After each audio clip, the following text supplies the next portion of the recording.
Ulcère peptique et Helicobacter pylori. La bactérie Helicobacter pylori est présente dans plus de 90% des cas d'ulcère gastro-duodénal. Elle peut être transmise par des aliments et de l'eau contaminée. L'ulcère peptique ou gastro-duodénal est une lésion avec perte de substance de la muqueuse gastro-duodénale. Bien que l'incidence de l'ulcère gastro-duodénal diminue, elle continue de toucher une bonne partie de la population. Helicobacter pylori est présent dans plus de 90% des cas d'ulcère gastro-duodénal. C'est un type de bactérie qui provoque des infections de l'estomac. On la rencontre, environ, chez 2/3 de la population mondiale. Il est possible qu'elle soit transmise par des aliments et de l'eau contaminée. Cause de l'ulcère peptique.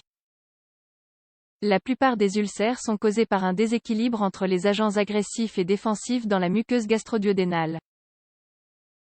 Ainsi, ce déséquilibre est secondaire à une infection à Helicobacter pylori ou à l'utilisation d'anti-inflammatoires non stéroïdiens, AINS. En cas d'ulcère peptique avec Helicobacter, l'éradication de la bactérie réduira les rechutes. Cependant, seulement 10 à 20% des personnes infectées par Helicobacter pylori développeront un ulcère gastro-duodénal. En cas de consommation chronique d'AINS, 50% des personnes présentent des lésions gastriques superficielles. De plus, les ulcères dus à la consommation d'AINS sont généralement asymptomatiques. Les facteurs de risque d'ulcère gastro-duodénal chez les personnes qui prennent des AINS sont les antécédents d'ulcère gastro-duodénal, l'âge, surtout après 60 ans, l'utilisation d'anticoagulants ou de corticostéroïdes, des doses élevées d'AINS et une infection à Helicobacter pylori. Bien que le tabagisme semble avoir une influence négative sur la guérison de l'ulcère gastro-duodénal, aucune étude ne montre que le tabagisme, le stress ou l'alimentation sont des déclencheurs d'ulcère peptique. Symptômes et diagnostic de l'ulcère peptique. La plupart des personnes atteintes d'ulcère présentent des symptômes de dyspepsie. Le schéma des symptômes de la dyspepsie guide déjà le diagnostic de l'ulcère. Les symptômes comprennent des douleurs épigastriques à jeun qui disparaissent avec la prise de nourriture ou d'antiacides.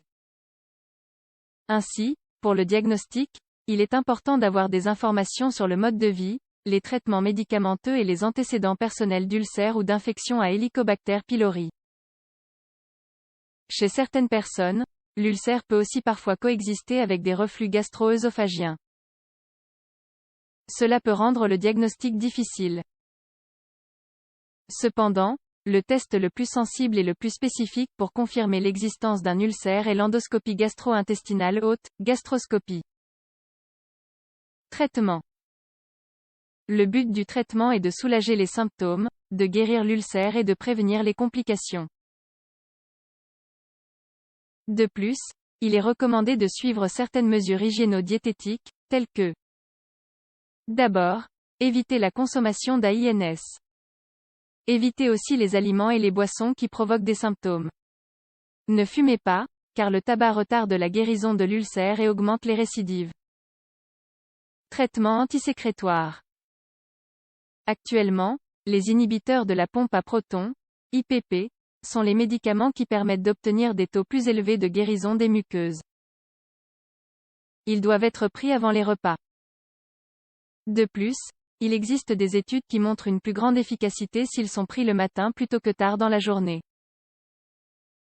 Les médicaments inhibiteurs de la pompe à protons ont besoin de 3 à 5 jours pour obtenir un effet maximal. Cependant, il existe une variabilité de la réponse clinique due au métabolisme hépatique du médicament. De plus, la durée du traitement de l'ulcère peptique dépend de la localisation de l'ulcère. Dans l'ulcère duodénal, il dure 4 semaines, tandis que dans l'estomac, il dure entre 6 et 8 semaines.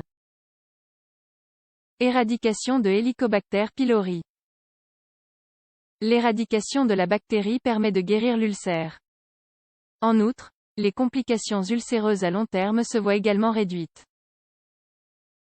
Le traitement d'éradication de première intention consiste à administrer un IPP et des antibiotiques, clarithromycine, amoxicilline et métronidazole, pendant au moins 10 jours. Chez les patients allergiques à la pénicilline, l'IPP, la clarithromycine et le métronidazole se trouvent utilisés comme premier choix pendant au moins 10 jours. Recommandations pour l'utilisation des AINS. Lorsqu'il existe des facteurs de risque d'ulcère gastro-duodénal, avant de prendre des AINS, les spécialistes conseillent de prendre en compte les recommandations suivantes.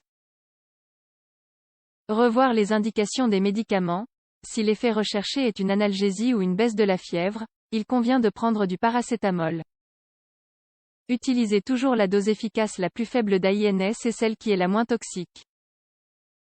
Évitez de prendre des AINS, des anticoagulants et des corticostéroïdes ensemble.